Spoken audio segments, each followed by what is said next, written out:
Hello students, स्वागत है आप सभी का हमारे यूट्यूब चैनल पर जिसका नाम है सौरभ क्लासेस फॉर हिस्ट्री। मैं सौरभ आप सभी का अपने इस क्लास में स्वागत करता हूं। आज मैं आधुनिक भारतीय इतिहास से काफ़ी महत्वपूर्ण विषय आप लोगों के सामने लेकर उपस्थित हुआ हूं। आज हमारे अध्ययन का विषय है ब्रिटिशों की भारत विजय के सहायक तत्व, अर्थात ब्रिटिशों का भारत पर विजय के लिए कौन कौन से कारक थे जिन्होंने भारत में उनकी स्थापना में सहायक तत्व की भूमिका निभाई। तो चलिए बिना समय गंवाए हम अपने इस विषय को प्रारंभ करते हैं। ब्रिटिशों की भारत विजय में सहायक तत्वों का वर्णन करें। ब्रिटिशों की भारत विजय किसी पूर्व नियोजित योजना का परिणाम न थी, बल्कि यह एक अवसरवादी नीति का परिणाम थी। दरअसल ब्रिटिश कंपनी का गठन एक स्वायत्त शासी संस्था के रूप में व्यापारिक उद्देश्यों से हुआ था और इसी उद्देश्य से वे भारत आए थे।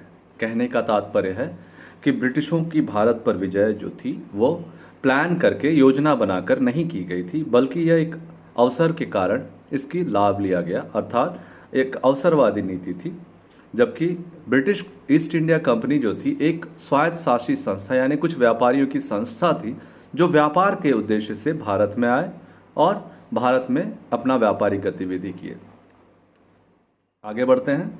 लेकिन भारत की दयनीय आर्थिक, सामाजिक, राजनीतिक स्थिति का लाभ उठाकर उन्होंने भारत की संपूर्ण सत्ता अपने हाथों में केंद्रित कर ली। कहने का मतलब है जब वे भारत में व्यापार कर रहे थे तो उस समय मुगलों का शासन था और जब तक मुगल मजबूत बने रहे तब इन्होंने कोई हस्तक्षेप नहीं किया, सिर्फ व्यापारिक गतिविधियां संचालित किया। लेकिन आगे चलकर जब मुगल कमज़ोर पड़े तो भारत की दयनीय सामाजिक, आर्थिक और राजनीतिक स्थिति का लाभ उठाकर उन्होंने भारत की सत्ता अपने हाथों में केंद्रित कर ली।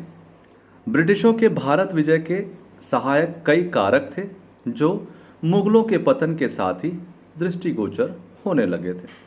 इनके कारकों का संक्षिप्त वर्णन हम निम्नलिखित गद्यांशों के द्वारा प्रस्तुत कर रहे हैं।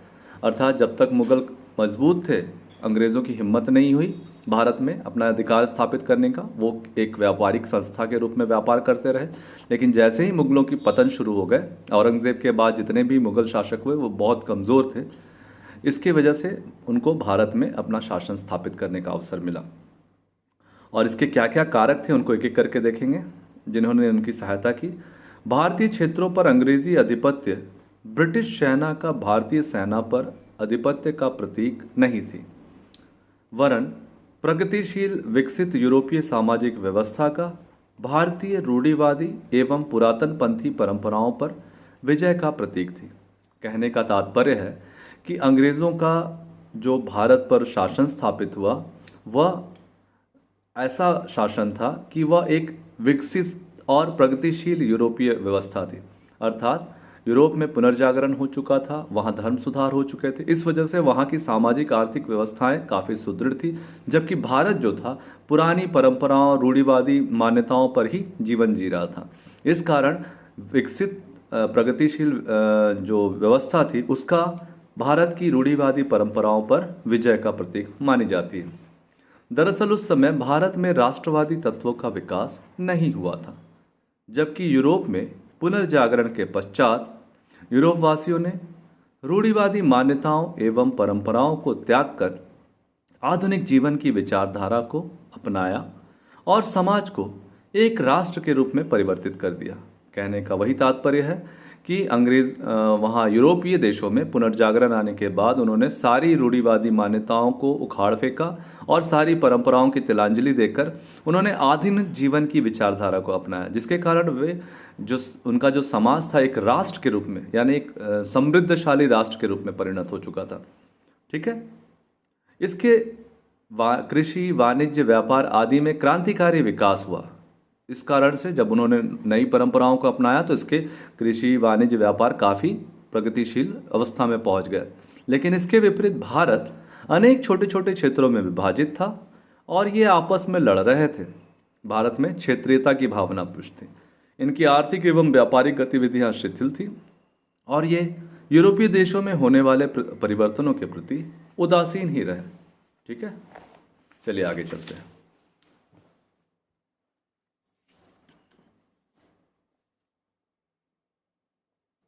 ब्रिटिश 3 शताब्दी पूर्व से ही यूरोपीय देशों की अनेक व्यापारिक यात्राएं करते आए थे।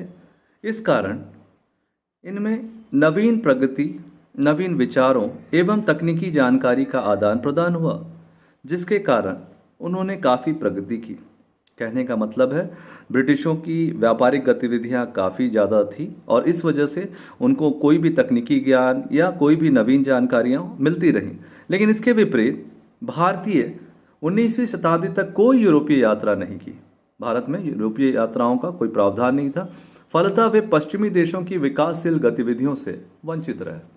स्वाभाविक है कि अगर आप यात्राएं नहीं करेंगे तो अन्य देशों में क्या घट रहा है, उनकी कौन तकनीकी जानकारी, उनका अभाव रहेगा। और यही भारत के साथ हुआ, जबकि यूरोपीय देशों ने अनेक व्यापारिक यात्राओं के माध्यम से न केवल तकनीकी जानकारी बल्कि नवीन सूचनाओं का भी आदान प्रदान किया, जिसके कारण वो काफ़ी ज़्यादा विकसित हुए। आगे बढ़ते हैं। यूरोपीय देशों ने अपने देश में उपलब्ध प्राकृतिक संसाधनों का समुचित उपयोग किया। उन्होंने नवीन वैज्ञानिक एवं तकनीकी कौशल का प्रयोग अपने संसाधनों के विकास में किया। कहने का मतलब है यूरोपीय देशों ने जो उनके यहाँ खनिज संसाधन थे, उनके निष्कासन की जो विधि अपनाई वह आधुनिक प्रणाली पर आधारित थी, वैज्ञानिक और तकनीकी विकास पर आधारित थी। जबकि इसके विपरीत हम देखें भारत में, तो भारत में प्राकृतिक संसाधनों की बाहुल्यता के बावजूद वे इसका पर्याप्त उपयोग नहीं कर सके, क्योंकि उनके पास कोई तकनीकी जानकारी नहीं थी। इस वजह से उन्होंने इसका पर्याप्त उपयोग नहीं किया। क्योंकि भारत अनेक छोटे छोटे खंडों में विभाजित था। हमने आपको पहले भी बताया कि भारत जो था क्षेत्रीयता की भावना से पुष्ट था। वहाँ एक समुचित राज्य नहीं था। जब तक मुगल थे वो संगठित रहा, लेकिन मुगलों के पतन के बाद वह छोटे छोटे खंडों में विभाजित हो गया। क्षेत्रीय शासकों ने अपनी स्वतंत्रता का घोषणा कर दिया था और वे परस्पर आपस में लड़ रहे थे। इस कारण यह छोटे छोटे खंडों में विभाजित थे तथा अपने आर्थिक विकास के लिए परंपरागत साधनों पर ही निर्भर थे। यानी वो खनिज या संसाधनों की निकासी के लिए वो परंपरागत संसाधनों का इस्तेमाल करते थे, जिससे वह उतने कुशल नहीं थे, उतने एफिशिएंट नहीं थे, क्योंकि वो टेक्नोलॉजी से काफ़ी पीछे रह गए थे। भारतीय शासक अपने स्वार्थों की पूर्ति हेतु नीतियां निर्धारित करते थे। उनमें आपसी फूट, ईर्ष्या, महत्वाकांक्षाएं आदि भावनाएं प्रबल थी, जिसके कारण उनमें राष्ट्रीय एकता की भावना का विकास नहीं हो पाया था। भारत में मैंने बताया कि यह क्षेत्रीयता की भावना पुष्ट थी, जिसकी वजह से वे आपस में अपनी शक्ति के विस्तार हेतु आपसी फूट और ईर्ष्या, महत्वाकांक्षा के कारण एक दूसरे से लड़ते रहते थे, जिस कारण उनमें राष्ट्रीय एकता की भावना विकसित नहीं हो पाई थी। दूसरी तरफ अंग्रेजों के लिए राष्ट्रीय हित ही सर्वोपरि थे। कोई भी ब्रिटिश अपने देश के साथ विश्वासघात करने की सोच भी नहीं सकता था। यानी ब्रिटिशों में ऐसी भावना बिल्कुल भी नहीं था। वे देश और राष्ट्र के लिए अपने प्राणों को न्यौछावर करने के लिए भी तत्पर रहते थे। ब्रिटिशों का मूल उद्देश्य व्यापार से अधिकाधिक लाभ कमाना था। इसके लिए वे साम, दाम, दंड, भेद की नीतियां अपनाने के लिए सदैव तत्पर रहते थे। अर्थात वे व्यापारिक उद्देश्य से उनकी संस्था का गठन हुआ था और वे व्यापार करने के लिए सभी प्रकार के तकनीक, साम, दाम, दंड, भेद, इन सबको अपनाने के लिए सदैव तत्पर रहते थे। और अंग्रेजों में समय अनुसार लचीलापन एवं कठोरता की विशिष्टता भी थी। अर्थात वह जब जरूरत पड़ता था वो लचीले हो जाते थे, फ्लेक्सिबल हो जाते थे, और जब उनको आवश्यकता पड़ती थी तो वो कठोर हो जाते थे। परंतु भारतीयों में इन भावनाओं का सर्वथा अभाव था। लेकिन भारतीयों में ये सारी भावनाएं नहीं थी। ब्रिटिश कंपनी के एजेंट संकट की स्थिति में भी संयुक्त रूप से संकट का सामना करते थे। इनका मनोबल विकट स्थिति में भी ऊंचा रहता था। उनमें परिस्थितियों के साथ समझौता करने की अद्भुत क्षमता थी। उनका मूल मंत्र था, कोई स्थायी मित्र नहीं है, कोई स्थायी शत्रु नहीं है, केवल राष्ट्रहित एवं उद्देश्य ही स्थायी है। अर्थात अंग्रेज जो थे, अंग्रेज़ों के जो कर्मचारी थे, उनके एजेंट थे, वो संयुक्त रूप से साहस का सामना तो करते थे और जब भी उनको आवश्यकता पड़ती थी वो परिस्थितियों के साथ उनका समझौता करते थे। अर्थात आवश्यकता पड़ता था तो किसी को भी शत्रु या किसी को भी मित्र बना लेते थे। उनका मूल मंत्र था, कोई स्थायी मित्र नहीं होता, कोई स्थायी शत्रु नहीं होता। समय और सिचुएशन के हिसाब से ये लोग अपने निर्णयों को लागू करते थे। ब्रिटिशों में असीम उत्साह था तथा युद्ध में पराजित होने पर वे निराश नहीं होते थे। लेकिन भारतीय संकट की स्थिति में अपने सरदारों का साथ छोड़ देते थे। उनमें उत्साह की भी कमी थी। एक बार पराजित होने के बाद उनमें दोबारा साहस जुटाना मुश्किल था। ब्रिटिशों की उत्साह के सामने भारतीयों के उत्साह स्वाभाविक है कम था। इसके वजह से वे लोग काफ़ी कमज़ोर थे। कंपनी की सेना सुसंगठित तथा अत्याधुनिक हथियारों से लैस थी। इनके पास सोफिस्टिकेटेड वेपन्स थे, है ना, काफ़ी आधुनिक हथियार थे। और उनकी सेना जो थी आधुनिक युद्ध पद्धति से भी पूर्णतया प्रशिक्षित थी, यानी नवीन कौशल और उनको सैन्य ज्ञान था। जबकि भारतीय सेना जो थी वो परंपरागत युद्ध शैली तथा युद्ध की पुरानी तकनीक पर निर्भर थे। इसके अलावे अंग्रेज़ों को कुशल नेतृत्व प्राप्त था, जबकि भारतीयों को कुशल नेतृत्व प्रदान करने वाला कोई नहीं था।